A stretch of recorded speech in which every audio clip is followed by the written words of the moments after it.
So ek dink julle het almal gesien op die groep het ek vanaand gesê ons gaan vanaand so 'n bietjie praat oor die wapenrusting, nee.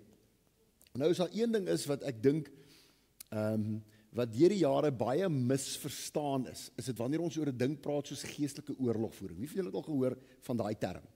Geestelike oorlogvoering. En vandat ek tot bekering gekom het en veral as jy in 'n Pinksterkerk was, dan sal jy al gehoor het van mense praat van geestelike oorlogvoering.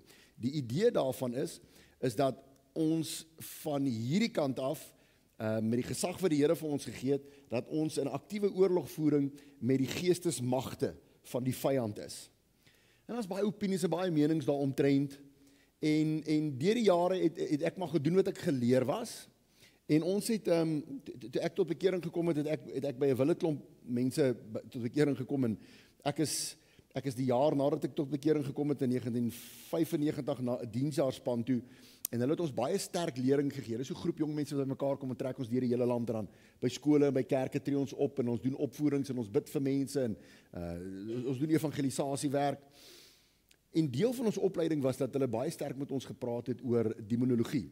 So hulle het ons geleer hoe dryf die duiwels uit, hulle het ons geleer oor demone, oor die geesteswêreld. En onder andere was deel van die opleiding gewees dan hoe dat ons geestelike oorlogvoering doen. Nou ons het in ek weet nie wie van julle ken Johannesburg nie. Daar's 'n gedeelte in Johannesburg, Boksburg. Net so by Boksburg rond is daar 'n plek met die naam van Isando. Nou Isando is 'n groot industriële, ek dink is seker een van die grootste industriële plekke in ons land. Dis waar al ons groot companies is. Kellogg's, maar al wat 'n groot brand is, het min of meer daarso dat hulle groot warehouses waar hulle vanaf hulle goed landwyd versprei. So ons kerk se gronde was in die middel van hierdie groot industriële kompleks gewees. Want is gronde wat al in die 1940s het hulle dit al gekoop. So dis jare daarin, soos wat hulle ontwikkel het hulle om dit ontwikkel, maar die kerkgronde was nog daar. So in die week is daai plek stampvol, daai hele area. Ouens, dis massive. Ek dink daai area is so groot soos George, daai hele industriële kompleks, nê? Maar oor naweke is dit soos 'n spookdorp, want dan's daar niemand nie. Almal is terug huis toe. En in die middel van al hierdie goeters is hierdie groot kerkkompleks. Nou hierdie ou groot kerkkompleks was jare terug hier in die 30s en 40s en 50s, of voor hulle dit gekoop het, was dit ou hostels gewees vir die ouens wat op die myne gewerk het. Daai rand, die ouens wat op die myne gewerk het, so dit was ou hostels, toe die kerk hierdie grond opgekoop, so die hostels het hulle nou omskep in kamers vir die gemeentes. So oor Paasnaweek gewoonlik dan die hele PPK kerk van reg oor Suid-Afrika, dan het hulle almal daar by mekaar getrek. Dan sit jy daar met enige iets van tussen 10 en 15,000 mense wat by mekaar kom en hulle hou vir 'n hele Paasnaweek hou ons kerk en ons hou dienste. Amazing belewenis ervaring geweest. Was jy al by dit geweest? So dis awesome geweest. Maar hierdie ou kerkgronde, soos wat enige ou plek nou maar is, as die ligte af is en is donker, is dit maar spookerig, nê? So nou leer hulle ons, in daai plek waar ons bly, leer hulle ons nou, hoe gaan jy geestelike oorlogvoering doen? En deel van die goeters was, hulle vat ons op sulke nagtelike ekskursies. Onthou jy? Dan vat hulle ons uit, dan moet ons nou gaan luister en gaan hoor, want in daai area, op die myndam, so op die ou mynhope, het die sataniste baie by mekaar gekom, en hulle het nogal rituele daar gehou, en offers daar gehou, in daai deel van die rand. Dan loop ons nou rond, dan moet ons nou gaan soek en gaan hoor waar is daar enige demoniese aktiwiteite, jy weet. Nou loop ons rond, wat ek van hierdie goed weet is scary, julle ouens. Weet die eerste keer toe ek sien hulle dryf 'n duiwel uit, ouens, toe ek het myself amper nat gemaak, nee, dit is 'n verskriklike ervaring geweest, nee. So nou loop ek in die aand rond met hierdie goeters, nou hoor ek al hierdie geluide, nee. Want is in die donker en is nag en is ou geboue, so dis 'n gekraak en is wind wat waai. En ons loop hier een aand loop ons so, en terwyl ons so loop, hoor ons daar's 'n geskarrel so op 'n dak. En een van ons leiers, die meisie, sê vir ons, hoor julle dit? Sê, wat hoor ons? Hoor. Sy sê, luister, dit klink soos 'n gees wat 'n ketting hier oor die dakke sleep, nê? Ag, Jesus, julle ouens.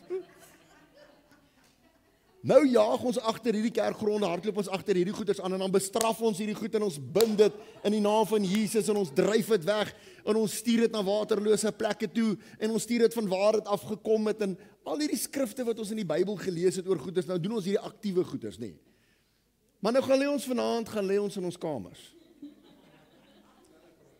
Ons het sulke bankbeddens gehad, nê? Slaap ons so 4 in 'n kamer. Dan gaan lê jy nou vanaand daar. En dan terwyl almal nou slaap op daai kerkgronde en is nou donker in jou kamer, nê. Dan speel daai goed alles mos nou in jou kop af, nê. Dan lê ek in die bed, dan ek voel soos 'n klein seentjie in my kamer wat my duwys oor my kop moet trek, nê. Want ek voel letterlik in my kamer hoe daar so donker kol in die hoek sit en so vir my kyk, nê. Ouens, dit was verskriklik geweest, nê. En ek het nie geweet hoe kom jy oor dit nie. En deel van wat hulle ons geleer het hulle ons begin help om te verstaan, daar's mense wat fisies hierdie oorlogvoering wil doen, hulle doen manifestasies en gaan te kere, maar die manier wat jy geestelike oorlogvoering doen, is wanneer ek en jy verstaan wat se gesag God vir ons gegee het, wat se wapens God vir ons gegee het, sodat hierdie aktiewe stryd wat in ons lewens elke dag, wat ons mee gekonfronteer word, dat ons weet, how do you deal with that? En dis wat ek vanaand met jou oor wil praat. En ek wil hê jy moet jou Bybel saam met my oopmaak by Efesiërs 6. Ekskuus, daar was nou 'n lang inleiding geweest, maar ek net gehad het julle moes gehoor het hoe het ek geleer. Alright.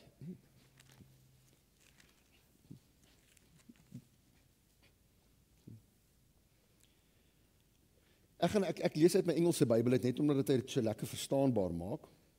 En ons gaan lees hier so van vers 10 af. Is julle reg? Alright, kan ek laat waai? Okay. Hy sê, finally my brethren, be strong in the Lord and in the power of his might. So wat moet ek en jy wees? Sterk in die Here en in die wat van? In die mag van sy krag of die krag van sy mag. Nee? So ek en jy moet sterk in die Here wees en ons moet sterk wees met die krag wat ons by hom gekry het. Nou moet die vraag wees, maar hoekom? Hoekom moet ons krag van hom aftrek? Hoekom moet ons sterk wees? Nou gaan hy vir ons verduidelik, hoekom het ons dit nodig? Hy sê, vers 11, put on the whole armor of God. As jy 'n pen het, of jy het 'n maker, dan gaan ek jou vra om sekere goeders vir my te merk. Ek het nou die dag met 'n groep mense gepraat, en sê ek vir hulle, as jy ooit effektiewe Bybelstudie wil doen, is dit verskriklik belangrik dat ek en jy nooit die Bybel moet lees, net om 'n klomp feite te kry. Want dan gaan dit wees so goed wie probeer 'n ensiklopedie lees. Net om feite te probeer onthou. En die idee is nie vir jou en vir my om te kyk hoeveel goeders ons kan onthou wat in die Bybel staan nie. Die idee is dat ek en jy moet kan verstaan wat daar staan. En dis hoekom woorde verskriklik belangrik is. Dis hoekom 'n sekere spesifieke woorde is wat daar gebruik word wanneer die skrywers, wanneer hulle dit wat deur die Heilige Gees aan hulle gegee het, wanneer hulle dit neerpen. Hulle het nie net beeldspraak of net woorde gebruik om slim te klink of om die sinne vol te maak of om die papier vol te maak nie. Daar's werklike betekenis in hierdie woorde. En wat ek geleer het deur die jare om te doen is dat ek lees en ek sien 'n sekere woord, dan vir my altyd is my amper asof ek 'n movie kyk. So ek sien 'n woord en dan sien ek in my geestesoog, hoe sou daai ding gelyk het wat hulle nou hierso vir my sê? Ek probeer dit so sien. Want as ek dit so kan sien, want ek is 'n prentjie mens, as ek dit so kan sien, dan help dit my om konteks te kry en dit help my om 'n bietjie beter te verstaan wat dit is wat die skrywer probeer oordra. Wat wil hy vir my sê?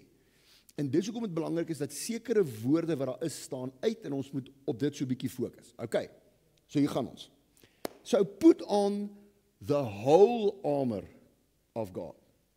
Dit is belangrik dat jy daai whole onderstreep of merk. Jy kan nie net 'n gedeelte nie. Jy kan nie net 'n stukkie nie. The whole armor of God. Wat sê julle Afrikaanse Bybels? Lees hom gou vir my dan. Maria? Die volle wapenrusting van God.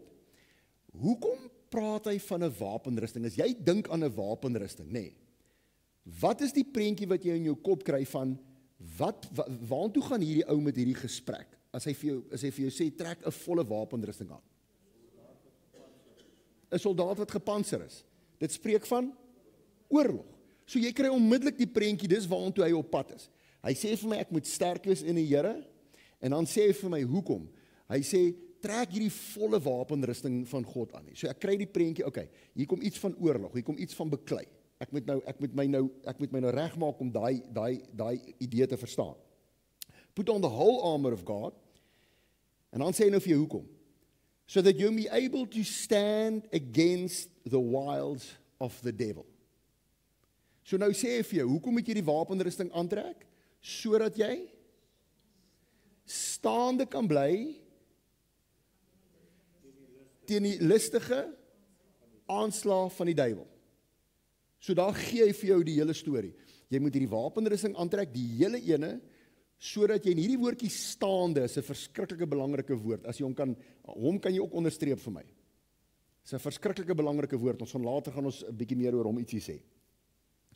Sodat jy staande kan bly teen die aanvalle en teen die liste van die vyand. So dit sê vir jou, jy moet wat verwag? Aanvalle. Dis nie 'n hoëgraad ding om te verstaan nie, nee. Jy en ek moet aanvalle, moet ons te wagte wees. Die probleem wat die kerk vandag het, of die kinders van die Here het, is ons probeer soveel as moontlik aanvalle vermy. In ons gebedslewens, as ons bid, dan bid ons dat sekere goed ons tog net nie moet tref nie. Is ek reg? Wat 'n logiese gebed is, nie? En baie mense kan nie verstaan, en hulle wonder en hulle word gegooi wanneer daar aanvalle kom, dan gaan soek mense baie keer die fout by hulle self. Hoekom tref hierdie aanval my? Het ek 'n oop deur? Het ek sonde in my lewe? Het ek iewers gefouteer? Wat ek en jy vir mekaar moet sê is, 'n aanval van die duiwel, as jy hierdie ding wil maak as 'n nota, kan jy dit neerskryf. 'n Aanval van die duiwel is niks anders as hy wat net sy werk doen nie. Wisdom 2025. Ek gaan 'n bumper sticker maak van hy, né? Okay? Dis niks anders. 'n Aanval is niks anders as die duiwel wat net sy werk doen nie. Waar kom ek daaraan? Wat gee my die reg om daai stelling te maak? Sê net weer. Jesus praat in Johannes 10 vers 10 sê hy sê die vyand het gekom net om te steel, te slag en te verwoes. Hy sê maar ek het gekom sodat julle die lewe in oorvloed kan hê. So daar sê Jesus vir jou, wat is die vyand se mission? Wat is sy bestaansreg? Steel, slag en verwoes. So dis hoekom jy sê hy doen net sy werk. So as hy sy werk doen, wat moet ek en jy dan doen? Ons werk. As hy sy werk doen, moet ons werk doen. En dit is wat ons nou mee gaan besig wees. Ons gaan nou uitfigure, wat is ons werk? Sodat ons teen sy aanvalle kan staan. Wie het sê? As hy jou nie aanval nie, is hy dalk in jou vyand nie. Jo, as jy dalk in 'n partnership, dan is hy gemaklik dalk met jou, né? Dis 'n goeie punt, né? So as jy jou nie aanval nie, moet jy dalk wonder, maar hoekom? Dalk is ek nie 'n bedreiging vir hom nie, né? So iets om aan te dink. So maak seker dat jy en ek vanaand verstaan. En vir ons kykers wat by die huis sit. Vir julle wat luister, almal ingeskakel is, né? Moenie jouself slaan wanneer aanvalle gebeur nie. Moenie jouself diskwalifiseer nie. Moenie gaan fout vind by jouself nie. Jy moet vanaand besef dis die duiwel wat sy werk doen. Ons moet seker maak ons moet ons werk doen en dit is wat ons nou vanaand gaan baan. Okay. So nou gaan ons verder. Hy sê for we do not wrestle against flesh and blood. Wat sê hy, wat doen ons nie? Julle gaan te ver. Bly net by daai eerste gedeelte. Wat sê hy, wat doen ons nie? Of wat sê hy, wat doen ons? Ons worstel. Wat sê iemand sê? Stry. Wrestle, stoei. Wat beteken dit?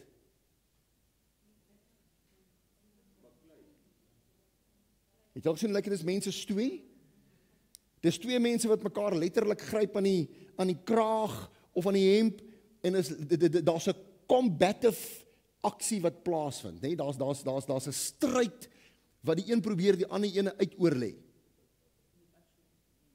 Jy het 'n opponent wat jy moet oorwin en wat jou probeer oorwin. En dit is wat hy vir ons hierso weer eens die prentjies. Sien die prentjie van mense wat stoei, wat beklei.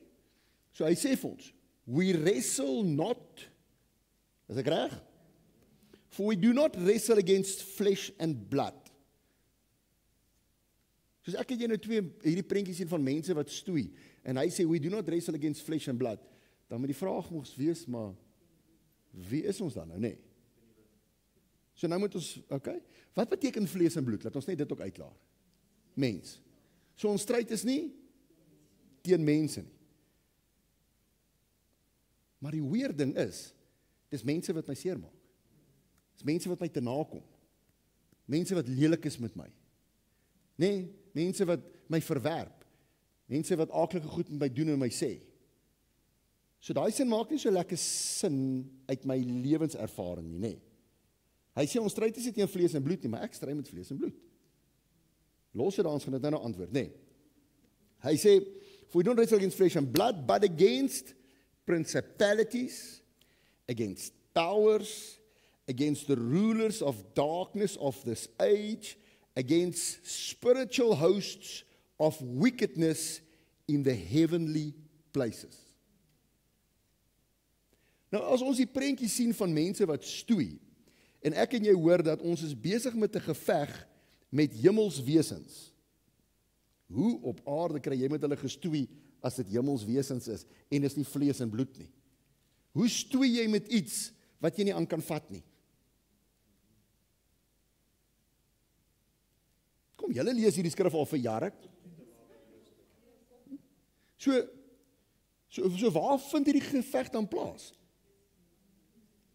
Dit vind plaas in die gees, maar waar is die battlefield? In jou denke. Want onthou, jy moet nou prentjie maak. Jy sien hy praat van bose magte en wêreldheersers en owerstes en hy sê hulle is in die hemelse plekke. So dit maak nie sin om te dink hoe stoei ek met iemand hierso wat in elk geval nie vlees en bloed is wat ek aan kan vat nie. So dan moet ek moet probeer uitfigure, maar waar is my fight? En wie fight ek dan? Die battle is hier in ons koppe. As jy vinnig kan probeer onthou, waaroor praat ons die afgelope tyd Sondag wanneer dit kom by wat in ons koppe aangaan? Renewing of your mind. Hoekom moet jy jou mind renew? Verstaan julle? Daar's 'n rede hoekom ek sê vandag vir Jacques en vir Henry, daar's 'n rede hoekom hierdie hoofkantoor genoem word. Okay? Nou alles vind hier binnekant plaas. Alles gebeur vanuit hier uit, né? Die Bybel sê, Spreuke sê, as a man thinketh, so shall he be. So wat hier aangaan, ouens, gaan manifesteer in jou dade. Okay? So, ons is nie teen teen vlees en bloed nie, bose magte, wêreldheersers in hemelse plekke. Nou sê hy vir ons, wie is ons vyand? En dalk net 'n side note. Sien julle dat hy praat van verskillende tipe geeste? Miskien moet ek myself net beter uitdruk. Nie noodwendig verskillende tipe geeste nie, maar kan jy sien, dit lyk asof daar 'n rangorde is. Sien julle daar? Hy spesifiseer dit. Hy sê, against principalities, against powers, against rulers of the darkness of this age, and against spiritual hosts of wickedness. So hierdie geeste is op verskillende plekke geposisioneer. Dit kan wees oor koninkryke. As julle ooit die storie kan onthou van Daniël. Onthou julle toe Daniël gevas het, né? Toe hy mos vir 21 dae gevas, toe hy na die Here toe gebid. Onthou julle dit?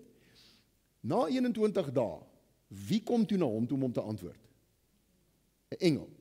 Kan julle onthou wat daai engel vir hom gesê? Hy sê, ek het die eerste dag al jou gebed gehoor. Maar hoekom kon hy nie by hom uitkom nie? Daar was 'n geveg in die hemel gewees. En die geveg het gegaan tussen twee wêreldheersers, magte, demoniese magte, wat op daai stadium een van die wêreldheersers, ek praat onder korreksie, ek dink dit was die Assiriërs gewees, wat die wêreldheersers was, en daar het 'n koninkryksverskywing plaasgevind na die Grieke toe. Dit is hoe die geskiedenis ons loop. Dit was die Perse gewees, skus nie Assiriërs, die Perse. Dit was die Perse gewees, toe was dit die Grieke, toe was dit die Romeine, toe is dit die Mongols gewees. So daar's elke keer sal julle hoor, daar's een of ander groot wêreldmag. Daai engel sê toe vir Daniël, hoor hierso, hy sê ek was in die fight tussen daai twee heersers van daai koninkryke, was ek met hulle in 'n fight betrokke gewees. So dit sê vir jou, dit wat jy hier lees, hulle het 'n effek wat oor lande, oor koninkryke en wêrelde aangaan. Hulle het 'n direkte invloed daaroor. Maak dit sin? So, daar's hiërargie, daar's verskillende plekke wat hulle self bevind, daar's sekere werke wat elkeen van daai tipe geeste. Ons werk is om te moet leer om te identifiseer wat die een is besig om ons aan te val. Kom ons gebruik 'n simpel voorbeeld. Ekskuus, ek wil nie te veel rondspring nie, maar in die dag en die tyd wat ons in leef, nê? Wat sal julle sê, wat is een van die groot hoofgeeste wat ons op die oomblik in die wêreld mee te doen het, wat baie sterk manifesteer? Dink aan 'n paar goed wat baie prominent is, wat teen God se woord en waarvoor God staan sterk in teenkanting kom. Islam, identiteit. Wat van identiteit? Ons seksuele identiteit, nee. Daar's 'n verskriklike groot fokus op mense om hulle te confuse oor hulle identiteit. As jy verstaan dat ek en jy in die beeld van God gemaak is, dan gaan jy verstaan hoekom daai gees soveel verwarring wil bring, want hy wil hê soveel as moontlik mense moet twyfel, moet wonder, sodat hulle nie kan terugrelate uit wie hulle uitkom nie. Maak dit sin? Want as jy nie weet wie jy is nie, jy het al met mense te doen gehad wat groot geword het in weeshuise dalk, wat se ouers hulle gelos het, nê, wat sonder 'n pa of 'n ma groot geword het, nê. Daar's baie keer 'n leemte in so 'n persoon se lewe, nê? Nou hoor ons dat hierdie ouens struggle met wie is hulle? Wat is hulle? So as hulle nie meer kan hoor hulle is in die beeld van God gemaak met sekere bepaalde sterk identiteit, wanneer dit onder andere kom oor hulle seksualiteit nie, dan kan ek myself vorm in my eie likeness. We were made in the likeness of God. Nou sê hierdie gees vir die mens, you can make yourself in your own likeness. Wat jy like om te wees, dit kan jy wees. Sien julle? So dis 'n gees wat reg oor die wêreld. Is dit nie weird dat hierdie goeters op dieselfde tyd reg oor die wêreld het jy hierdie tendense wat plaasvind nie, nê? So dis onder andere is dit. Ek het dit nou net genoem dat julle kan sien hoe funksioneer en hoe werk hierdie ding, nê? So daai gees wat werk is aktief besig om in die dag en die tyd wat ons in Suid-Afrika is, ons jong mense aan te val. Want onthou die vyand is 'n lafaard. Hy gaan altyd probeer om die jongstes en die mees onskuldigstes te confuse. Verstaan julle? Dis hoekom hy altyd so sterk fokus op die jong mense. Want hulle het nie die waarheid nie, hulle ken nie, hulle weet nie beter nie, nê? Hulle word maklik beïnvloed. So exactly. Dis wat hy hoop hy gaan doen. So dis nou net onder andere. Ek wil net hê julle moet sien dat wanneer hy praat van wêreldheersers, dat jy kan sien hoe so 'n tipe gees funksioneer en wat is die invloed wat hy kan hê op gemeenskappe, op kontinente, oor nasies in die wêreld. Dis 'n realiteit julle ouens. Okay. Alright. So. Nou sê hy vers 13. Therefore, so omdat jy al hierdie goed nou weet, omdat jy al daai goed nou gehoor het, dat jy's in 'n stryd betrokke teen geestesmagte, nie teen mense nie, omdat jy gehoor het jy moet 'n wapenrusting aan, nou sê hy vir jou, therefore, omdat jy daai goed weet, therefore take up the whole armor of God. Herhaal hom, wat ons aan die begin gehoor het, hè? Take up the whole armor of God, that you may be able to destroy the works of the enemy. Wat sê jou Bybel?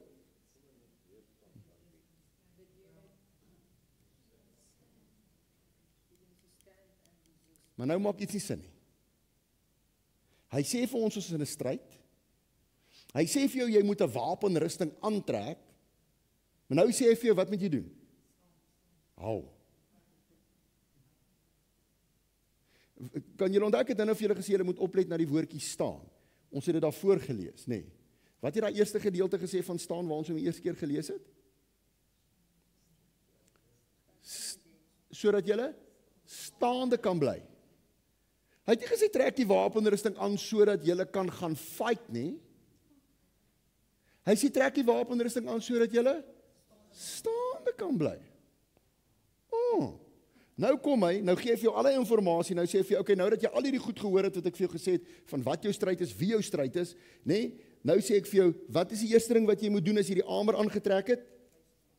Staan. That you may be able to stand, withstand. Hierdie ding het my verskriklik gepuzzle. Want ons is geleer, jy moet gaan en jy moet gaan veg met hierdie vyand. Die enigste een wat gekom het om die werke van die vyand te verwoes, wie was hy? Dis net hy. Hy het gekom om die werke van die vyand te verbreek en te verwoes. Al wat hy ons geroep het om te doen, is om in daai oorwinning te staan. Hoekom? As daar een ding is wat ons as mens partykeer vergeet, is dit hoe magtig die vyand is. En dat die duiwel nie ons speelmaatjie is nie. Daar's 'n gedeelte in Judas, jy kan dit gaan lees op jou eie as jy wil. Maar daar's 'n gedeelte in Judas waar daar tussen een van die engele en Satan, was daar 'n dispuut, daar was 'n argument gewees oor die liggaam van Moses. Hulle het gestry oor sy liggaam. Ons weet nie presies hoekom en waarom en wat nie, maar dit is daar. En Judas skryf en sê dat terwyl hierdie engel besig was om met die duiwel te stry en te redeneer, het hy nie gewaag om die duiwel sleg te sê, om uit te jou, om het goed toe te snou nie. Weet julle hoeveel mense doen dit vandag met die duiwel? Man, die duiwel is 'n Mickey Mouse met 'n luidspreker. Ons gaan nou 'n gedeelte in die Bybel lees wat sê dat die duiwel loop rond soos 'n brullende leeu om te kyk wie hy kan verslind, né? Dan sal mense wat sê, man, die Here, die duiwel se tande getrek, hy kan jou net gam. Maar dis nie wat daar staan nie. Daar staan, hy loop rond soos 'n brullende leeu om te kyk wie hy kan verskeer. En wanneer ons kokkie raak, wanneer ons verwaand raak, dan wil ons met die duiwel in 'n fight gaan. Ouens, we fighting out of our weight class. Hy is 'n meesterstrateeg. Ek wil hê iemand moet gou vir my, wie die Amplified Bybel. Efesiërs 6, ek dink is hier vers 13. Hy sê, therefore put on God's complete armor, that you may be able to resist and stand your ground on the evil day of danger. And having done all that the crisis demands. Want ouens, as jy die aanvalle van die vyand kry, is dit 'n krisis in jou lewe. It's an evil day, and it's a crisis. So nou sê hy, after you have done everything that the crisis demands, nadat jy alles gedoen het wat jy moontlik kan, sê hy, al wat jy moet doen is om te staan. Stand. Hy sê, firmly on your place. Stand firmly on your place.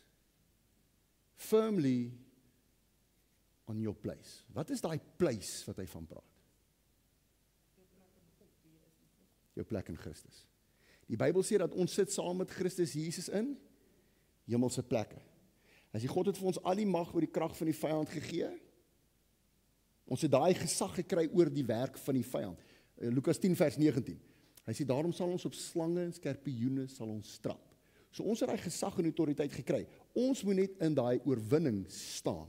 Daai oorwinning wat hy vir ons behaal het. Hy het gekom om die werke van die vyand te verwoes.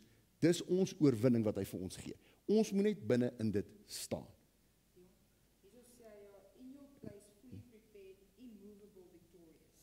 Immovable victorious. Die victory sla joune. Jy moet net leer om te staan. Die ding is, daar een ding is wat die duiwel wil hê jy moet doen, is jy moet reageer. Hy wil hê jy moet reageer, hy wil hê jy moet uit jou plek uitklim. Of omdat jy omdraai en weghardloop, you retreat out of fear, of omdat jy kokkie raak. En jy sê, nee wag man, hierso hou net my baadjie. Jy het mos al gesien as ouens met 'n bekleierery die mekaar raak, nee. Man, hierso, my chom, jy hou net gou my baadjie, ek wil net gou hierdie ou wys. Dis wat die vyand soek. Dan klim jy uit jou plek uit en jy klim in jou vleesmens in. En dis wat hy jou soek. Want dis hier waar ek in hom moet bly. Nee? So dis verskriklik belangrik. Dis hoekom hy jou so entice.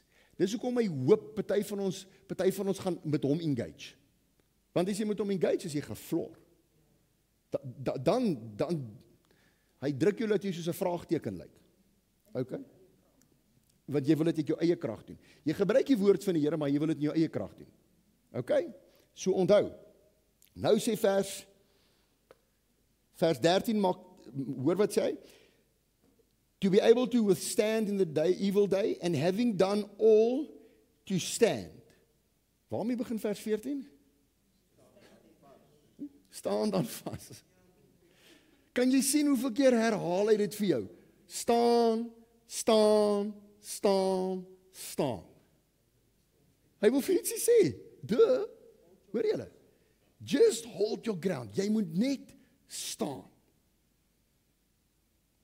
Nou gaan ek vir jou 'n skrifgie van die Ou Testament lees, om jou te wys en jou te help hoe dit God wil hê.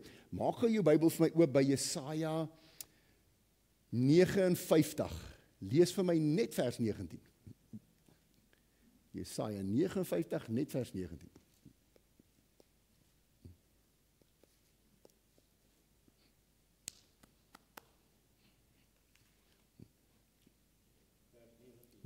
Sarel, is jy daar? Vers 59, vers 19. Lees hom gou vir my, Sarel. En hulle sal die naam van die Here vrees, van die waters, van die wetste kant af, en sy heerlikheid van die opgang van die son af. Want hy sal kom soos 'n saamgeperste stroom, wat die asem van die Here voortdryf. En dan, is dit al? O nee, okay, nee, daai vertaling is 'n bietjie swak. Wie kom ons hoor dit gou. Hoor wat sê hy hierso?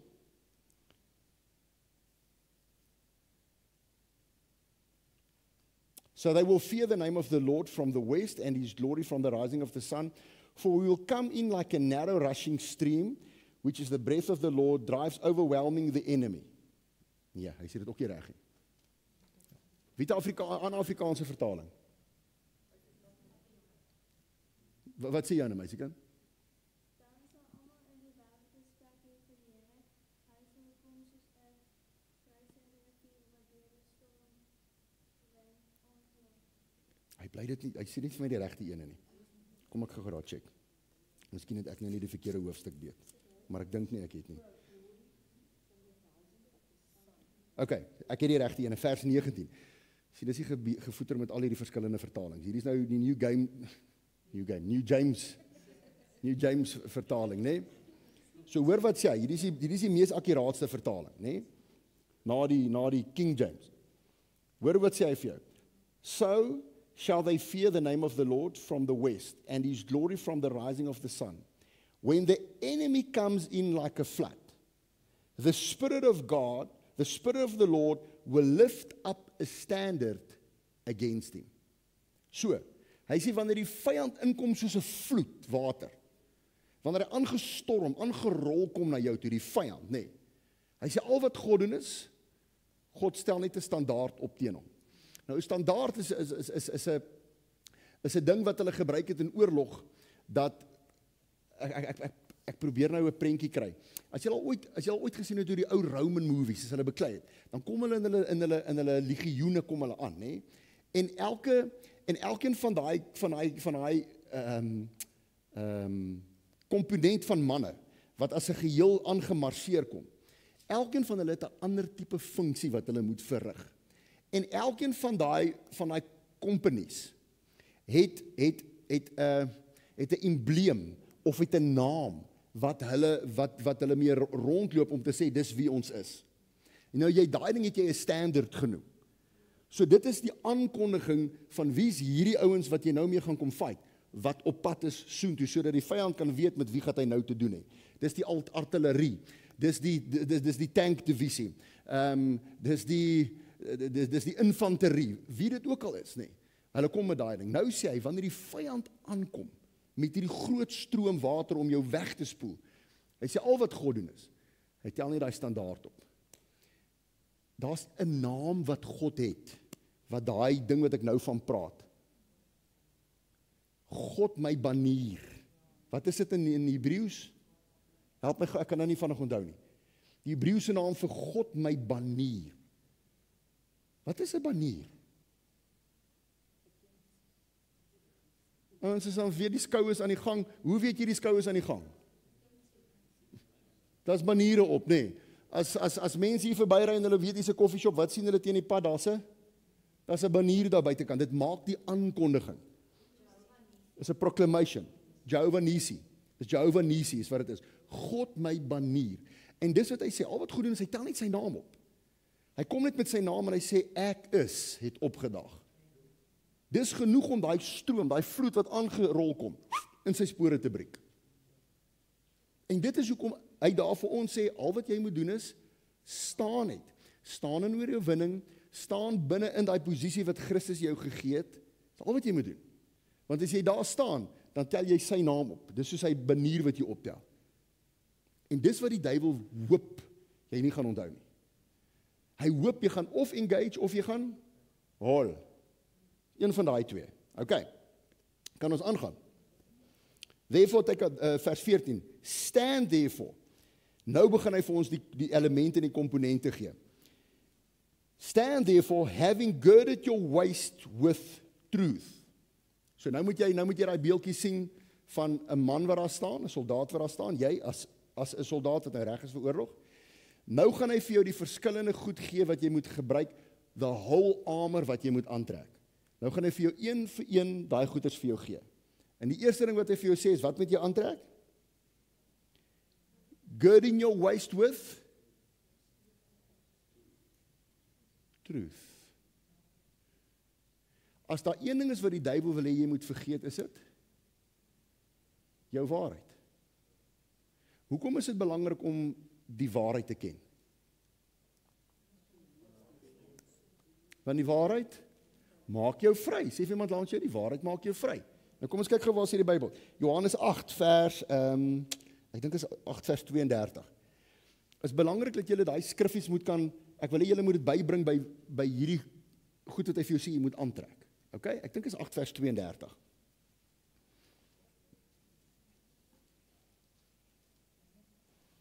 Johannes 8, ja, is 32. Wat sê hy daar? And you will know the truth and the truth will set you free. So jy moet daai oomblik as jy daar staan, moet jy weet wat is die waarheid van jou situasie? Wat is die waarheid van jou vyand? Wat is die waarheid van jou posisie? Wat is die waarheid van jou wapens? Want as jy dit weet, gaan dit jou vrymaak. James, het jy iets gesê? Exactly. Moenie die duiwel se vermoë onderskat om God se woord te gebruik om jou te confuse nie. Onthou julle waar het hy dit probeer? Met Jesus toe hy in die woestyn was, nê? Toe hy hoor Jesus sê vir hom, hele tyd daar staan geskryf, waar gaan skryf, wat doen hy? Hy gaan trek ook 'n skrifgie uit. Jesus, nee, maar daar staan ook geskryf. As hy nie die waarheid geken het nie, as hy nie die konteks geken het nie, dan het hy dalk van hy gebou afgespring, want die duiwel het dan nou vir hom gesê, die Bybel sê dit. Maar omdat hy die waarheid in die konteks geken het, kon hy vir hom gesê het, maar daar staan ook geskryf, jy mag die Here jou God nie versoek nie. So verstaan jy hoe belangrik dit is, dat ek en jy in waarheid moet leef. Dat ons die waarheid moet ken. So ek gaan jou nou toets op dit. Julle het ons nou gesê, julle ken die waarheid, né? So wanneer jy aangeval word, is dit omdat jy sonde gedoen het? Is dit omdat jy oop deure het? Is dit omdat jy iets verkeerds gedoen het en die Here straf jou nou? So hoekom val die vyand jou aan? Hy doen sy werk. Well done. Dis wat jy moet onthou. So wanneer jy die ding ervaar, onmiddellik moet jy vir jouself sê, hey, die waarheid is, hier is die vyand. Die Bybel leer vir ons dat die werke van die duiwel is nie vir ons onbekend nie. In ander woorde, hy is very predictable. Maar die probleem is, ons is net so predictable. Want hoeveel keer vang hy jou nie met dieselfde ding oor en oor in jou lewe nie? Hallo? Hy kom net uit 'n ander angle uit, hy gebruik net 'n ander naam, hy gebruik net 'n ander dorp, maar hy kom vang jou en my, met wat jou storie is, vang jy maar oor en oor. So die Bybel leer vir ons, ons weet wat sy werke is. Moenie surprised wees nie. As jy surprised is, dan is jy nie in die waarheid nie. Okay? So, verstaan jy hoekom jy daai gordel hier moet omsit van die waarheid? Wil iemand ietsie oor dit vra? Maak dit sin? So die eerste ding wat jy moet aantrek is die waarheid. Hierdie volle wapenrusting. Eerste ding is, ken die waarheid, né? Jy sal mense kry as jy dit vir hulle sê, dan gaan hulle sê, ja, maar daar's nog steeds 'n plek van wat jy tog ook deure maak in jou lewe net, of jy doen tog verkeerde goedes in dit. So hoe verduidelik jy dit dan aan hulle om daai te verstaan dat dit is die duiwel se werk om dit te doen? Kom ek gaan gou 'n tree terug. Kom ons gaan gou terug na die staan ding toe. Ek was 'n jong ou gewees eendag toe ek 'n preek geluister met 'n ou met die naam van Tim Story. So dis nou sy slim ding, dis nie my slim ding wat ek nou vir julle gaan sê nie. Hy praat die dag oor wanneer jy teenkanting het en wanneer daar setbacks in jou lewe is en wanneer goeders swaar en moeilik met jou gaan. En hy leer ons daai dag hierdie simpel frase. Hy sê, whenever you experience a setback, take a step back and get ready for the comeback. Onthou julle dit? So, as ons kom by die ding van staan, die belangrikste ding wat ek en jy kan doen wanneer daar 'n aanval kom, hoekom ons moet staan, is sodat ek en jy op daai oomblik net perspektief kan kry. Want die meeste van ons is mense wat like om te reageer. Ons is so. Hoe jy ook al reageer, jy reageer. Die belangrikste ding wat ek en jy kan doen is om op daai oomblik as jy voel jy kom 'n aanval, jy sien dit, jy ervaar dit, is om te stop. Gaan stop net en staan stil, waarheid. En nou moet jy so 'n bietjie 'n tree teruggee, dat jy net kan 'n bietjie perspektief kry. Dat ek gou kan sien, wat en hoekom gebeur hierdie ding. So waar soos wat dit is, dat die duiwel sy werk doen, is dit belangrik, en Paulus maak nou 'n belangrike punt, is dit belangrik dat ek en jy ook moet kan identifiseer, hoekom gebeur hierdie aanval. Want as jy oop deure het, dan gaan daai aanval effektief wees. It will succeed. Want jy het hom 'n legal right gegee, omdat jy ongehoorsaam was, omdat jy unrighteous opgetree het. Nou het jy hom die reg gegee, nou kan hy, deur hy oop deur kan hy kom. Dis hoekom dit belangrik is dat jy in daai oomblik, as jy stop en jy staan, moet jy net gou vir 'n oomblik calculate. Okay, dis die duiwel, ek sien dit, maar hoekom? Hy doen sy werk, alright, maar het ek deure oopgemaak wat hom nou enige reg gaan gee om my skade te doen? Het ek dalk iewers saad gesaai wat nou besig is om op te kom? Want dis 'n ander ding wat kinders van die Here ook vergeet. Ek en jy het goeders iewers gedoen, lank terug, nou die dag, en daar het nie onmiddellike gevolg daar gewees nie. So omdat daar nie hier onmiddellike gevolg is nie, nou sê ons vir onsself, miskien was dit dan nie so erg nie, of was dit nie so verkeerd nie, want ek is nie nou gestraf nie, iets het my nie nou getref nie. Dan gebeur 'n snaakse ding, dan sal ons baie keer in daai tipe ding bly, en aanhou met daai ding, want nog niks slegs het gebeur nie, of jy het dit gedoen en jy het klaar gekry, maar jy het nooit gerepent van daai ding. Jy het nie daai ding bely voor die Here, jy het dit nie uitgesorteer nie. Nou los jy hom, nou het jy saad ingesit. Nou kom daai saad later kom hy op. En julle weet hoe werk saad. Party saad kom vinnig op, ander ene tref jou baie jare later. Jy het 'n ding iewers in die donker gedoen. En jy het gedink, niemand gaan sien nie, niemand weet nie, ek het niks skade gemaak nie.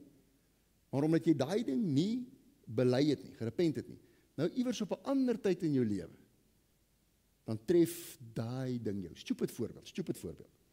Ons sien dit by mense wanneer hulle by ons kom sit en hulle is in huwelikskrisisse. Sit ons by die ouens gesels. Want hulle nou partykeer is aan 'n regtig sterk kwaai worsteling. En gewoonlik, die eerste ding wat ons toets, wat ons baie keer met die ouens oor praat is, sê gou vir my, het julle ouens met mekaar gemeenskap gehad voor julle getroud was? En onmiddellik sien dit raak so awkward silence.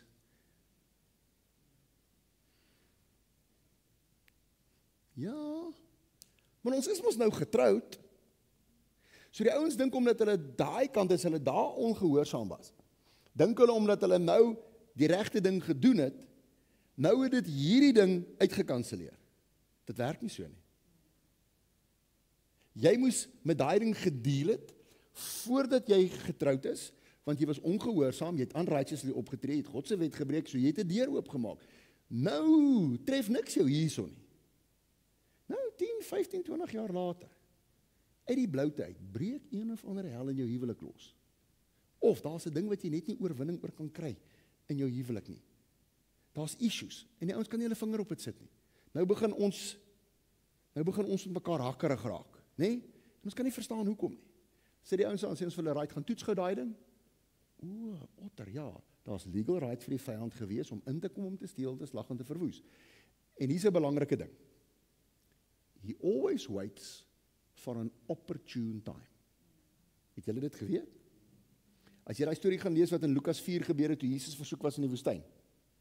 Nadat die duiwel met hom al daai versoekings gedoen het, en hy het nie reg gekry het om Jesus te stamp nie, sê die Bybel, en die duiwel het Jesus gelos, en hy het weggegaan tot 'n meer geleë tyd.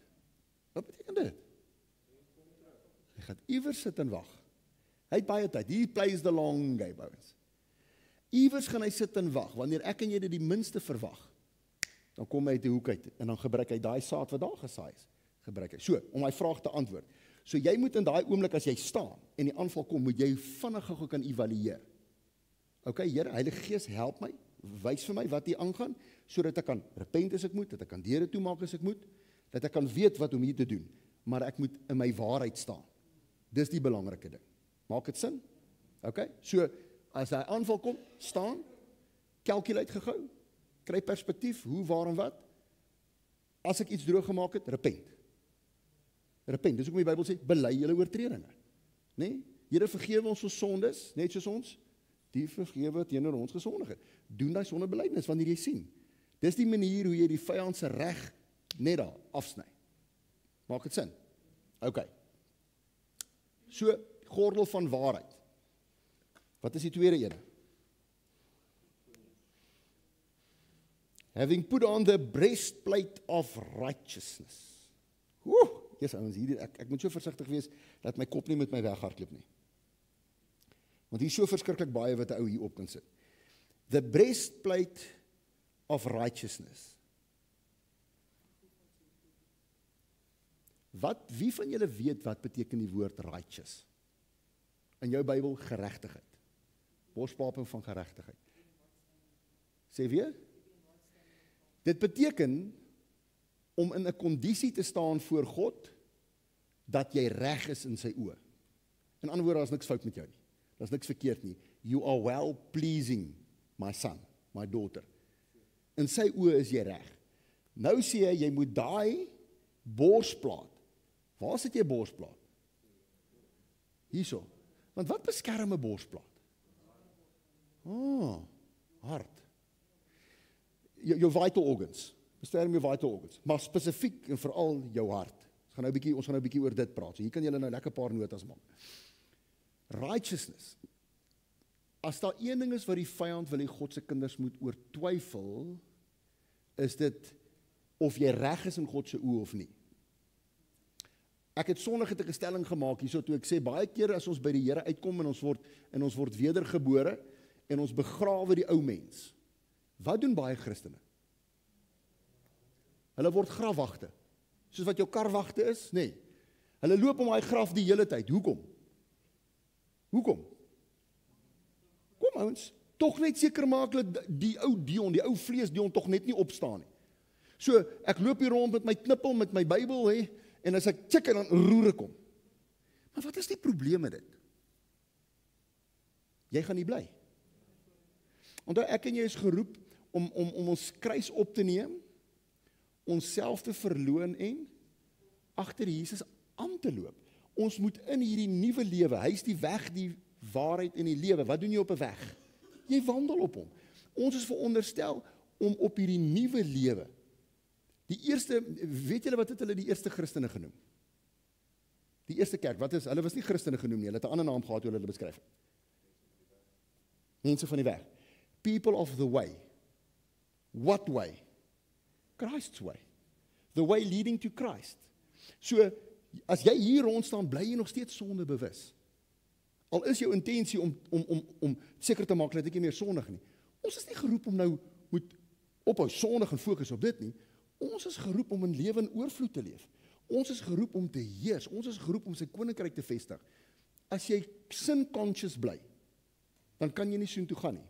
Dis nog 'n taktiek van die duiwel. hoe jy jou keer om nie agter Christus aan te loop nie, om volwasse te word nie. So, hoekom het ons nou daai punt gemaak? Jou staans in Christus. Ekskuus. So hy wil fokus daarop, dat jy nie moet onthou, dat jy reg is in God se oë nie. Jy moet twyfel. Jy moet twyfel oor jou seenskap, oor jou dogterskap. Jy moet twyfel of jy regtig gered is. Jy moet twyfel of jy vir die Here behaaglik is. Jy moet twyfel of jy regtig heilig is en of jy regtig geregtig is. Hy wil jy moet wonder, want hoekom? Want ons is hard op onsself. Ons is hard op onsself. Ons judge onsself baie maklik. Ons diskwalifiseer onsself baie maklik. Nou, moet my nie verkeerd verstaan nie, dis belangrik dat ons seker moet maak dat ons in geregtigheid bly. Maar dit moet wees omdat die Heilige Gees my oortuig. Nie omdat die duiwel vir my kom lieg en my laat twyfel nie. Wie het sy gesê?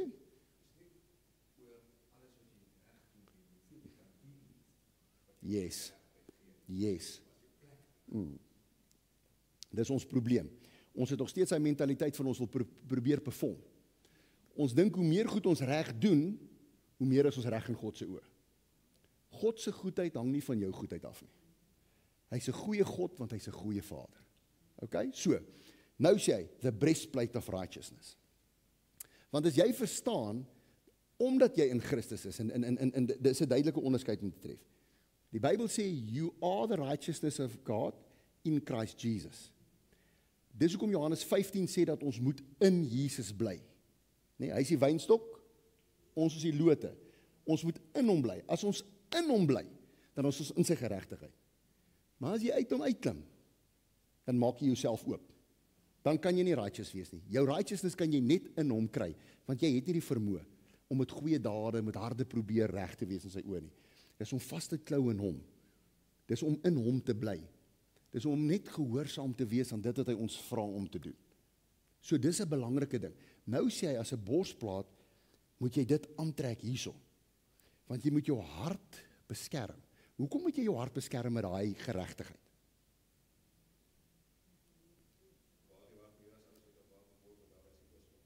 Bewaar jou hart meer as enigiets, want uit dit uit is die oorsprong van die lewe.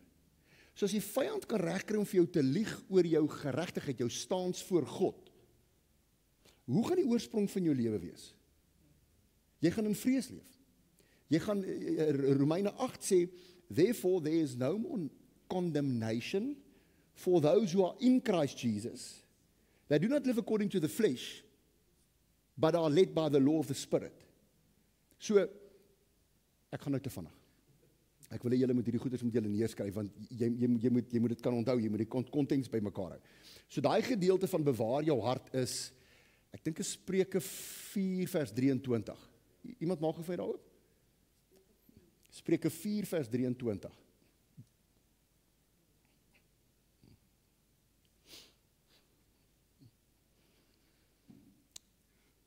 Dan trek jy hom terug na die borsplaat van geregtigheid toe dat hy jou hart kan beskerm.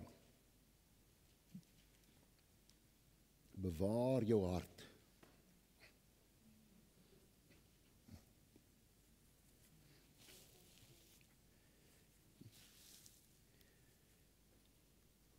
Het julle hom? OK. Staan dit daar? Alright. Dan is daar een, nou gaan ek vir jou sê, hoekom moet jy jou hart bewaar? Jeremia 17, blaai gaan na Jeremia 17 toe.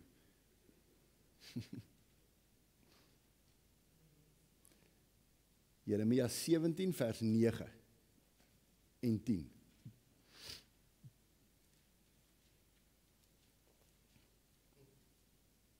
Is julle daar? Hy gaan nou vir jou sê, hoekom het jy hierdie hart van jou so oppas?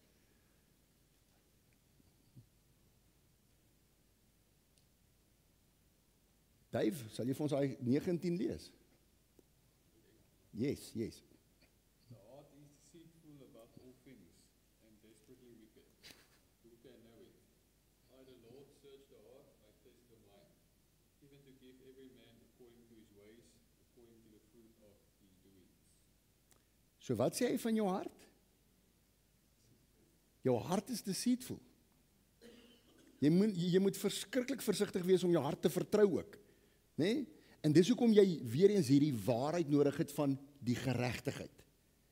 Dat jou hart jou nie kan mislei nie. Né? Want baie keer is ons ook self-righteous. En daar's 'n verskil tussen die righteousness wat God vir ons gee en self-righteousness. Self-righteousness is wanneer daar trots inkom. Né? Dis wanneer jy op jou eie vermoë, brag oor jou eie vermoë, omdat jy so goed is en jy dit doen en jy dat doen. En dis hoekom jy so moet versigtig wees. Hierdie hart moet bewaar word, want uit hom kom die oorspronge van die lewe en jy moet pas op want hy's bedrieglik ook. So hierdie skuld help my om dit te bewaar. Dat hierdie vitals van my nie getref word nie. Okay, laat die duiwel nie kan inkom en nie kan penetreer nie. Alright. So jou borsplaat van geregtigheid. Onthou, jy is reg in God omdat jy in Christus Jesus is. Okay. Skus, daai gedeelte Romeine 8 vers 1 is 'n verskriklike belangrike skrif wat jy ook kan neerskryf daar. That there is no more condemnation for those who are in Christ Jesus. So as jy in Jesus is, kan die duiwel niks vir jou sê wat jou gaan laat diskwalifiseer. Om jou te laat sleg voel jou, om soos 'n slegte seun te laat voel. Want weet jy wat gebeur met ons? As hy dit reg kry om jou onder condemnation, onder veroordeling te laat bring. Wat gebeur met jou en met my? Wat doen ons? In ander woorde, wanneer jy hoor jy skuldig, want hy is die aanklaer van die broers, hy kom klaar jou aan en hy verduidelik en hy vertel vir jou met jou gewete hoe sleg is jy, en jy weet jy het dit gedoen, nê? En jy stem met hom saam, wat doen jy? Jy gaan terugtreë. Wat het Adam in die tuin gedoen toe hy daai condemnation voel? Hy het weggehardloop. Hy het gaan wegkruip. En dis wat die vyand jou wil soek. Dan kry jy skaam vir die Here. Weet jy wat doen ons? Dan buig ons en sê ons, ja Here is reg, slaan maar. Nee, slaan maar Here. Ek verdien dit. Gooi nog.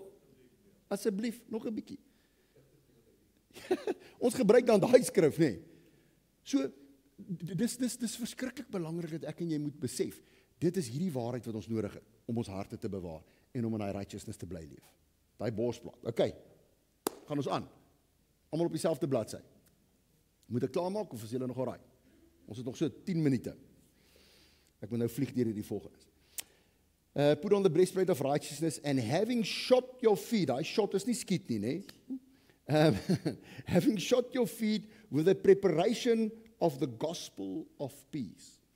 Deel van jou wapenrusting is skoene. Vir ons vrouens behoort dit baie sin te maak hierdie, nê? Want vir vrouens maak skoene 'n essensiële deel van hulle uitrusting. Nê? Maar 'n soldaat moet skoene hê. Hoekom sê hy vir jou daai moet jy skoene aan jou voete hê?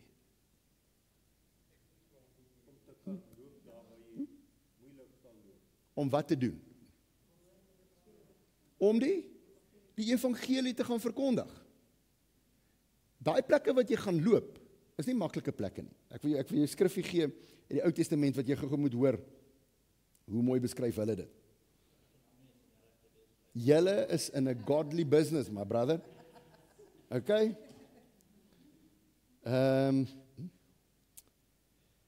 Maak geoop by Jesaja 52 vers 7. Jy gaan nou uitvind hoekom het jy skoene nodig. 52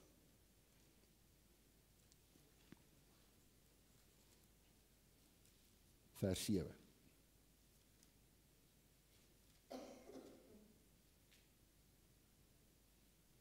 As iemand hom het, sê vir my, ek het hom. 52 vers 7. Het julle hom? Ok, wie gaan hom lees?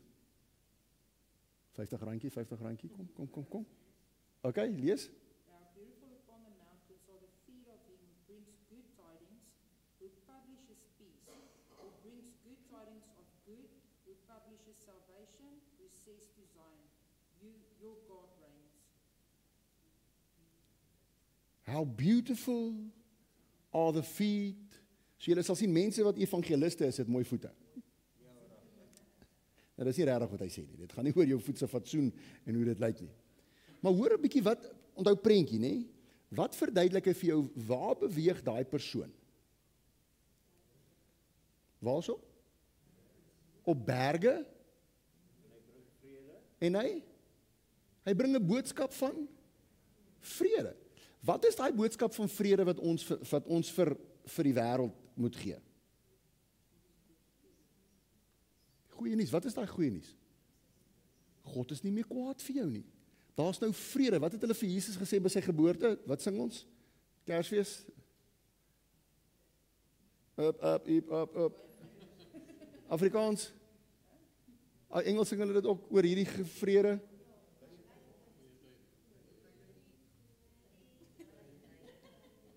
Dis 'n blye tyding, nê? En dan sing hy wat van vrede op aarde. Hallo, nê? So ons moet vir mense gaan verkondig, maar die plekke wat ons gaan beweeg is treacherous plekke. Om in die berge te gaan rondhol, ouens, dis gevaarlik, die plekke wat ons moet beweeg. Dis sê die Ou Testament. How beautiful are the feet of those who bring good news. The news of salvation, die nuus van vrede, dat God is nie meer kwaad vir julle nie, nê? Nou hoor wat sê Jesus. Hoekom is dit belangrik, nê? As jy gou saam met my oopmaak by Matteus 10. Hoor wat sê hy, Matteus 10 vers 16. Hoekom is dit belangrik dat jy hierdie skoene moet aan hê? 10 vers 16. Kyk, ek stuur julle soos skape onder die wolwe. Wees dan versigtig soos die slange en opreg soos die duiwe. Net so ver. Ek stuur julle soos skape tussen die wolwe in. Jesus, ouens, dit klink mos wreed. Weet jy hoekom klink dit wreed? Want ons het in Afrikaans het ons 'n gesegde wat sê, iemand gooi jou vir die wolwe. Wat beteken dit?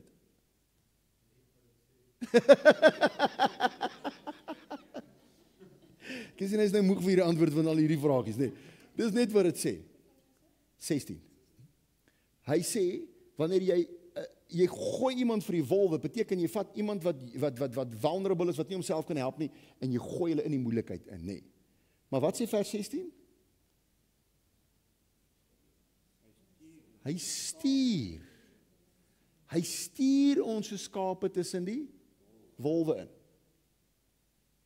Hoekom sal die Here dit met ons doen? Wie van julle het al ooit gehoor van die rekkies? Die rekkies. Dis ons spesmagte. Dis daai Navy Seals. Vir die van julle wat nou nie weet wat rekkies is nie. Dis Navy Seals. Dis hierdie elite eenheid binne in ons weermag wat spesiale opleiding gevegskuns geleer word, waar hulle 2 of 3 ouens agter die vyand se lyne, hulle gooi hulle binne in die vyand se area, gooi hulle in om operasies, om werk daar te gaan doen. Hoe wreed kan 'n regering wees om dit te doen? Hulle is opgeleid daarvoor. Hulle weet dat wat hierdie ouens geleer is hulle voorgekwalifiseer om in die enemy se territorie in te gaan en om daar hulle werk te gaan verrig, om te saboteer, om wat hulle ook al moet doen. En dit is hoekom Jesus met soveel oortuiging sê, hey, julle ouens hierdie skoene het julle aan om te beweeg op daai plekke wat gevaarlik is, selfs in die vyand se kamp. Want hoekom sal hy sê ons beweeg tussen die wolwe in? Wie se koninkryk moet ons inbeweeg om siele te red? Duiwel se koninkryk. Die koninkryk van duisternis. Ouens, ons loop in sy territorie in. En daar's landmyne. En daar's slange en skorpioene wat jy op moet trap. So dit beteken jou voete moet beskerm wees. So nou sê hy vir jou, trek dit aan, maar as 'n belangrike woord, vir die bereidheid. Ek en jy moet bereid wees om te gaan daar in die vyand se grondgebied in, om daar te gaan verkondig. Hierdie goeie nuus van vrede te bring. So, as jy binne in daai vyand se gebied instap, gaan hy daar vir jou staan en die deur oopmaak en sê, ag nee, okay, kom in, is okay, jy's welkom, kom steel my customers. Verstaan jy hoekom die aanvalle, jy moet reg wees vir daai aanvalle? Jy moet reg wees daarvoor? Verstaan julle dit? So, hoekom het jy skoene nodig? Om hierdie moeilike werk op hierdie moeilike plekke te gaan doen, om hierdie evangelie van vrede aan mense te gaan verkondig. As jy nie die skoene aan het nie, hoe dink jy gaan jou voete lyk? Tweede Wêreldoorlog, weet julle wat het die Duitsers so effek gemaak? Ekskuus, ek gaan nou ramble oor 'n ding. Weet julle hoekom was hulle so effektief gewees in hulle oorlogvoering? Julle sal nie glo wat se wetenskaplike benadering het hulle gehad oor hulle soldate se bootse nie. Want hulle het geweet as hulle soldate se voete seer kry, dan kan hulle beklein, dit is useless. As jou voete nie jou kan dra waartoe jy moet gaan nie, ouens, wat beteken jy? It's amazing, nee, laat in die fisiese wêreld die ouens daai waarheid besef. En dit is hoekom die Here vir ons sê, maak seker julle daai skoene aan julle voete, okay, om bereid te wees om te gaan, en om te weet waar jy loop, gaan jy in die vyand se grondgebied inloop, okay. Ja, dit ook seker, nee. Ja, okay, maar ek wil nou nie 'n nuwe uitraak, hoor. Alright. Having shot the feet with the preparation of the gospel of peace. Hoor wat sê vers 16? Above all. Hoekom sal daai belangrik wees om te sê above all?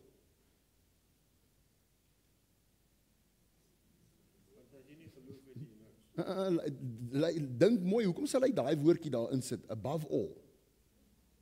Want hierdie is nou belangrik. Hierdie wat ek nou vir julle gaan sê, is die belangrikste goedes wat julle moet aantrek. Above all, so neem ekstra notisie, né? Highlight hom 2 keer. Okay? Above all, taking the shield of faith, with which you will be able to quench the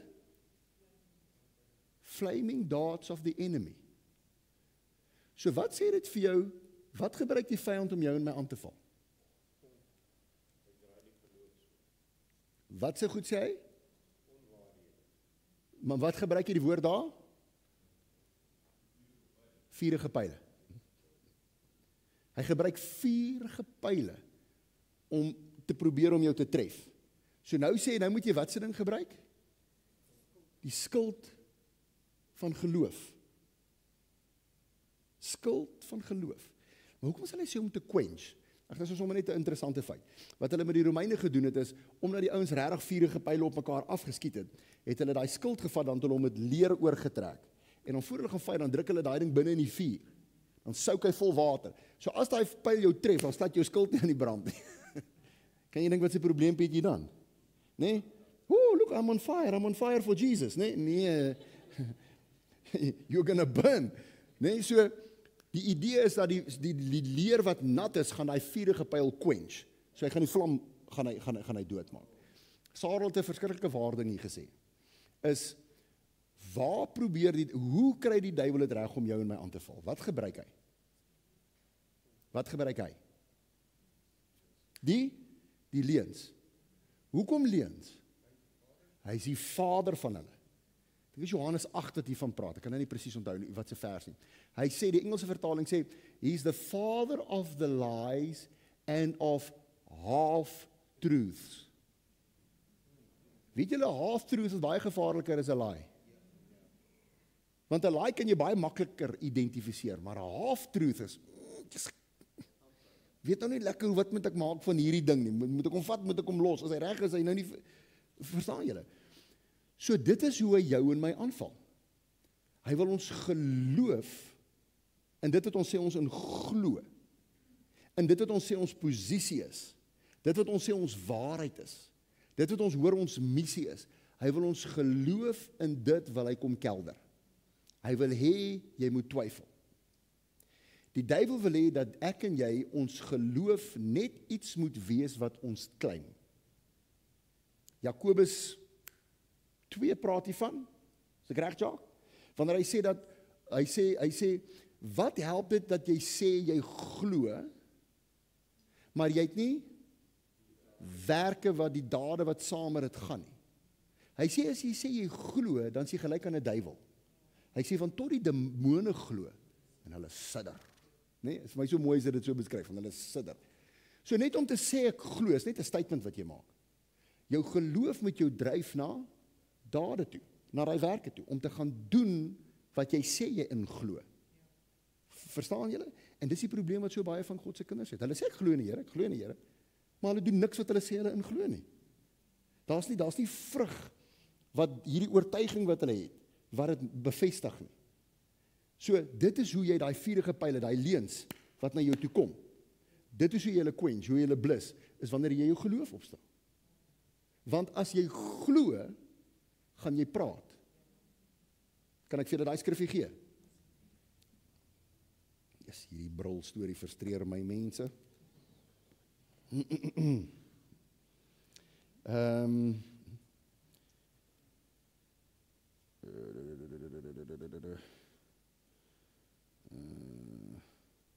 Dit is in 2 Korintiërs 4 vers 13. 2 Korintiërs 4 vers 13.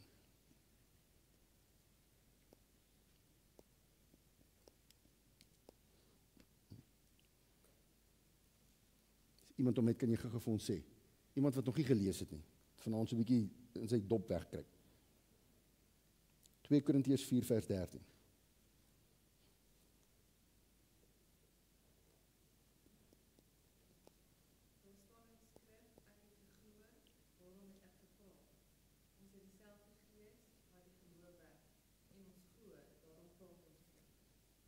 As jy glo, gaan jy praat. Toe Jesus die duiwel aangevat of toe die duiwel weerstaan het, toe hy hom aangeval het in die woestyn. Wat het Jesus gebruik as sy wapen? Wat het hy gedoen? Daar staan geskrywe. So dit wat hy in geglo het hy wat gedoen? Gepraat. Hy het gespreek. So dit is ons geloof, skuld van geloof is. Ons moet dit wat ons glo, moet ons bely. Ons moet bely wie ons is, wat ons is. Daai geregtigheid, my waarheid, my staanplek. Jy moet jou mond oopmaak en praat, want die mag van lewe en dood lê nou weer waar? In die tong. Die mag van lewe en dood lê in die tong.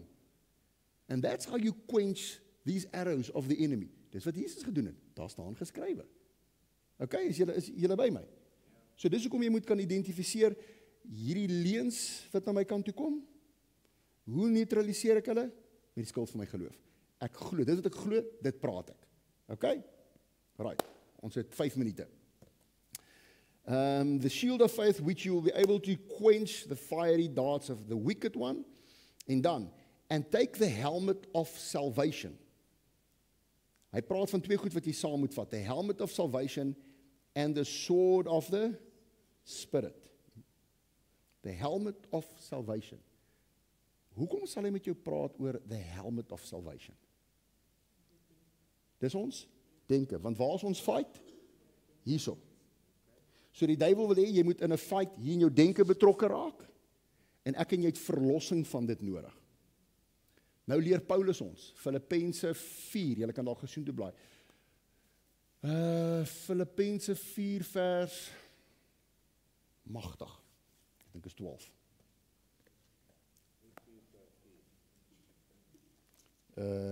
Wat sê jy, Sarah?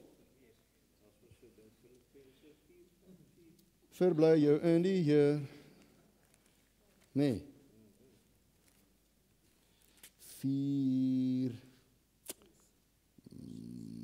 Ja, daar is hy. Vers 6, Filippense 4 vers 6. Hy sê, be anxious for nothing. Wat is anxious? Besorgd. Waar gebeur daai besorgdheid? In jou kop. Sê vir iemand langs jou in jou kop. Hierso. Dis hier waar jy worry. Waar top jy oor goed? Hierso. Waar sukkel jy om my pause-knoppie te druk op die movie wat die duiwel vir jou speel? Hierso. So dis waar ons redding nodig het is, nee, is hier in ons mind.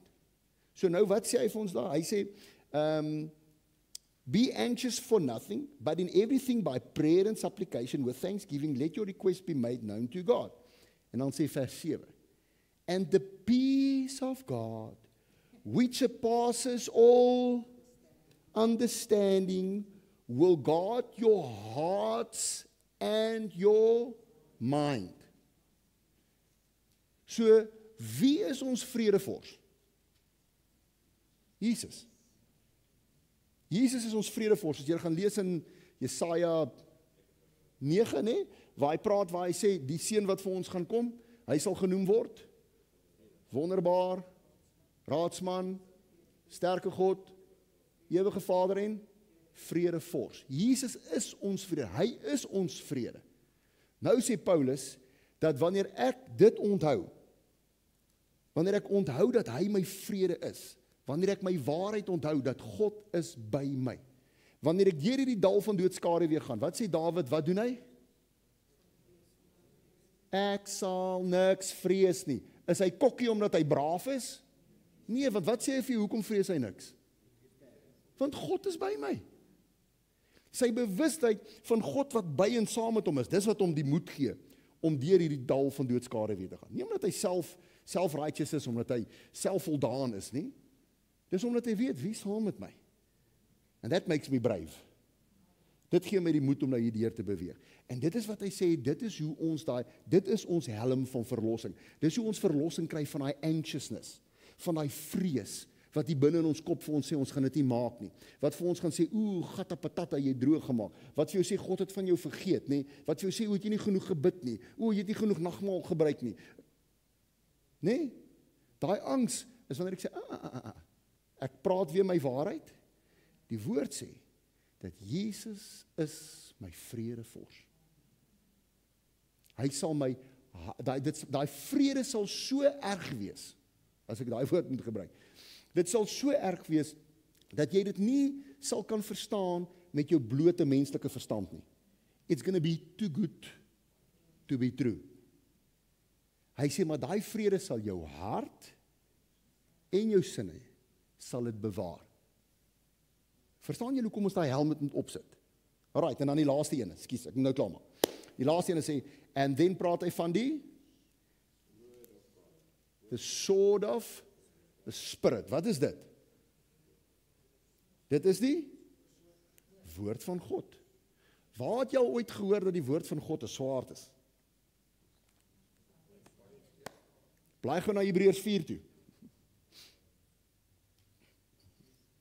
Hebreërs 4. 12.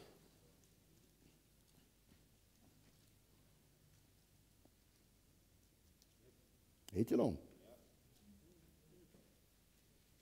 Ja, lees hom gou vir ons.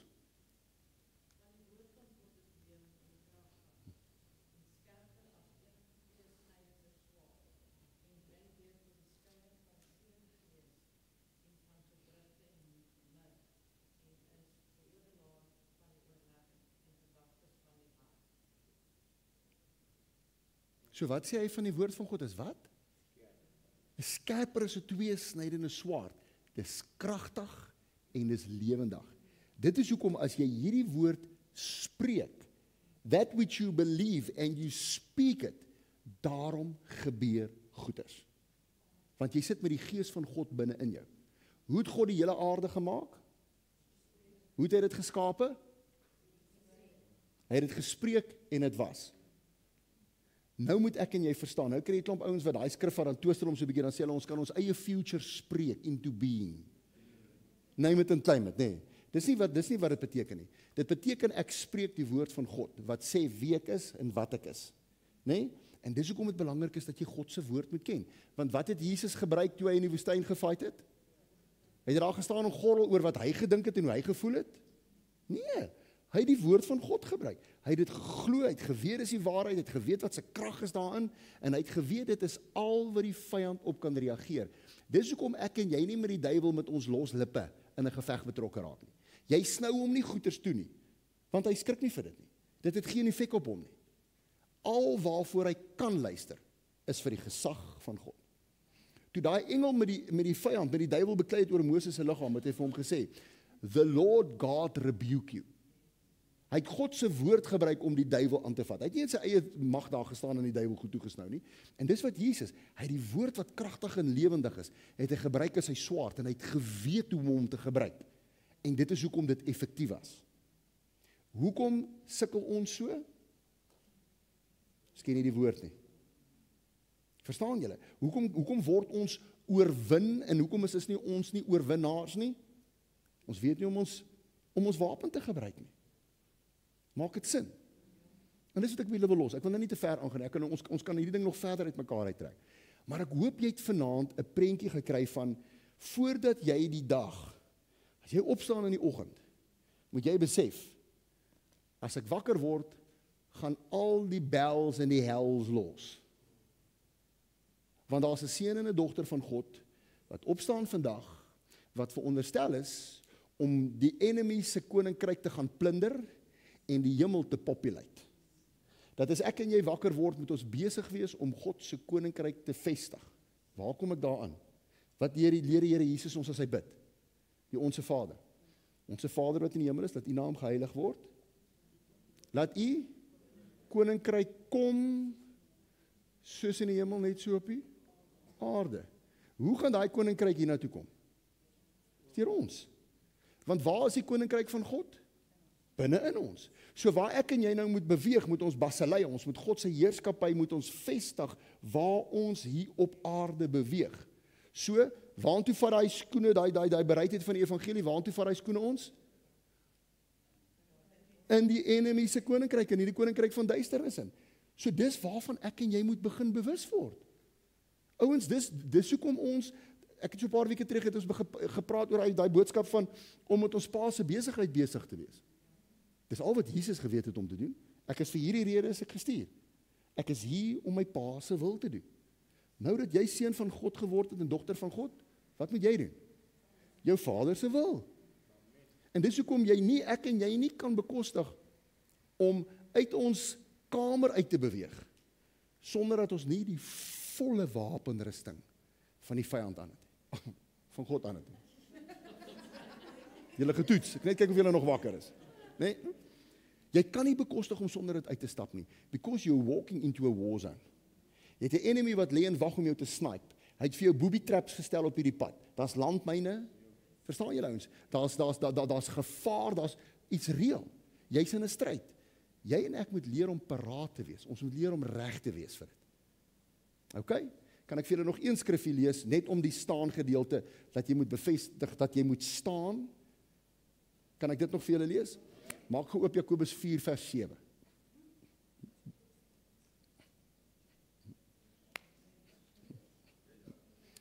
Jacobi. James.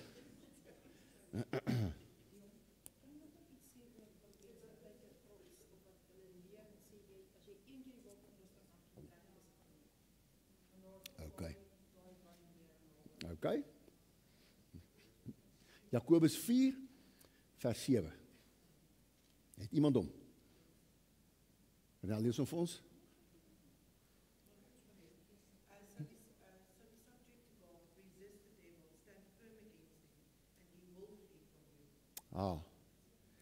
Subject you to God, in ander woorde, kom onder God se hand in, kom onder sy gesag in, kom onder sy manier van doen en dink in. As jy gaan gehoorsaam is aan God se woord, dan kom jy onder sy koningskap in. Nee? Hy sê as jy dit doen, al wat jy dan hoef te doen is net staan. That's how you resist the enemy. You don't fight him. Resist him. Uit jou resist posisie. En onthou ons praat van 'n koninkryk wat se dis 'n paradoks van ons aardse ene. Ons sê hoe die duiwel laat vlieg is jy moet hom jaag, papi. Sy koninkryk sê jy staan net in die gesag en in jou waarheid en in jou posisie en wat sal die duiwel doen? Hy sal wegvlug van jou af. Don't get involved in a fight. Jy en ek moet net besef, hy fight ons. Dis hy wat jou fight. Dis al wat jy moet bewus wees van. So wat moet ek doen? Kom onder God se gesag in. Doen wat hy vir ons sê. Trek die wapenrusting aan. My sussie sê nou 'n ding, baie mense wat leer en sê, man, as jy hom een keer aangetrek het, het jy hom die hele tyd aan. Dis nie waar nie. Hoekom is dit nie waar nie? Want wat sê Jesus, wat moet ek en jy elke dag doen? Elke dag jou kruis opneem, hom verloon en agter jouself verloon. Ek kan sien ek raak nou moeg en agter hom aanloop. Hoekom as jy dit elke dag moet doen? Is dit vir jou goed genoeg om net jou wapenrusting een keer aan te trek?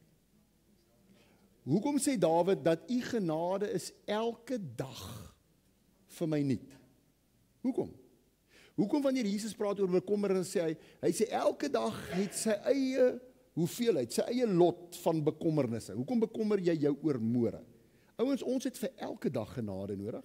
Ons het vir elke dag het ons nodig om onsself te verloon, om ons kruis op te neem, en ons moet elke dag agter hom aanloop. Dis amper soos 'n one safe, always safe tipe mentaliteit, nee. Dis soos jy borsel jou tande net een keer en nou is jy sap. En so jy eet ook net een keer, nee. Verstaan julle ouens? Ons moet prakties oor hierdie goeders ding. En dit is en daar's 'n rede hoekom hy vir ons sê om hierdie te doen, want God wil hê sy kinders moet in oorwinning leef. Maar ons moet dit op sy manier doen. Hy wil hê ons moet bewus wees van die vyand wat ons veg. Ek kom gou terug na die vlees en bloed ding toe. So, ek het daai stelling nou gemaak om te sê, as my geveg dan nie teen vlees en bloed is nie, dis teen gees en bose magte in die lig, hoekom het ek dan hierdie geveg met 'n sarel? Want daai bose magte werk baie keer binne in hom en ander kere staan dit agter hom. En dit is want onthou 'n demoon het 'n liggaam om nodig om deur te funksioneer. Hy's 'n persoonlikheid sonder 'n liggaam. So dis hoekom hy 'n liggaam nodig het om deur te werk. So of hy neem van iemand besit en hy werk deur 'n persoon, of hy staan agter hulle en hy irriteer jou. En dit gebeur baie keer met kinders van die Here. Dat hy kan nie by ons as ons nou in Christus is, kan hy nie sommer net weer inkom nie. So wat doen hy? Hy kom hier van agteraf met 'n irritasie, nê? En nou irriteer hy jou, en omdat jy geïrriteerd is, nou haal jy dit op my uit. Nou is jy met my kort af, jy is met my mislik, jy is met my ongeskik. So dan moet ek die vermoë hê, as ek staan, ons praat van om te kan onderskei, nê? As ek staan, moet ek besef, is nie my vrou nie. Jesus, en dis 'n baie moeilike een om op daai oomblik te onthou, nê? Nee, ouens, as jy in die hitte van jou stryd is dit baie taaf om op daai oomblik nie my vrou te wil aanvat nie. Nee, want dis mos nou maar net die praktiese gedeelte. So in daai oomblik moet ek die vermoë hê om as ek staan te kan besef, there's an enemy behind it. I think sometimes there's one inner, but ek sal nou maar net sê is behind it, né? Alright? Dit is verskriklik belangrik dat jy dit identifiseer, want as ek dit kan raak sien, dan gaan ek weet, ek maak nie hierdie geveg vlees en bloed nie, want die vyand wil hê. Want as ek vir hom kwaad raak, dan kan hy my offense, ek kan hom offense gee. As hy offense vat, nee, of ek gee vir hom offense, dan kan hy bitterheid in sy hart kry, nee, hy kan teleurgesteld kry, hy kan kwaad word, en dan hy verbittering verander dat hy onvergewensgesindheid kry. Sien julle hoe werk die vyand se storie, nee? Hoe sy plan uitwerk? So, hoe kanselleer ek daai goeters uit? Ek staan, en ek besef, So, ek raak nie vir jou kwaad nie, maar ek spreek daai gees aan agter hom. Verstaan julle? Ek identifiseer die gees agter hom en ek werk met daai ding dan.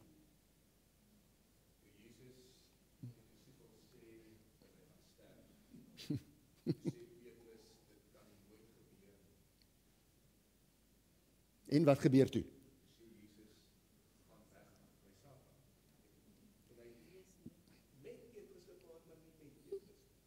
Nee, sien julle? So wat het Jesus gedoen? Hy het geïdentifiseer, hier's 'n pel van hom wat vir hom baie lief is en wat vir hom baie omgee.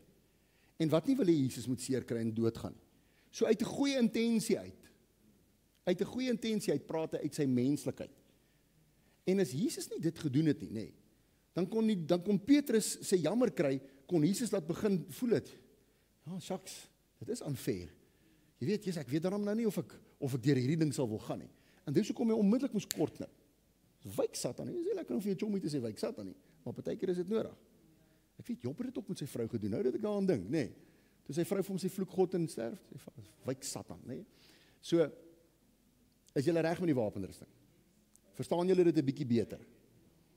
So leer mekaar, help mekaar, om in die oggend daai ding aan te trek. Jy hoef nou nie hierdie hele uur en 'n half lesing wat ons nou gedoen het, hoef jy nou deur te gaan nie. Ek dink dit help jou net om maklik te verstaan, hoe werk en wat is die funksie van elkeen van daai komponente, nê? Van die volle wapenrusting. En daar's 'n rede hoekom hy sê die volle wapenrusting. Moenie een probeer skiep nie. Moenie in jou haastigheid sê, ag nee, gaan die skoen, ek vergeet nou miskien om te sê, want ek is nou half hier die poep in die wind en ek het nou, maak tyd daarvoor. Maak seker jy beklee jouself heeltemal ten volle met daai wapenrusting. Onder God se hand inkom en die duiwel sal van jou af wegvlug. Beteken dit die aanvalle gaan ophou? Ja. It just means, boy, oh boy, sy plan vir my om my te verwoes, gaan nie succeed nie. Amen. Staan saam met ons.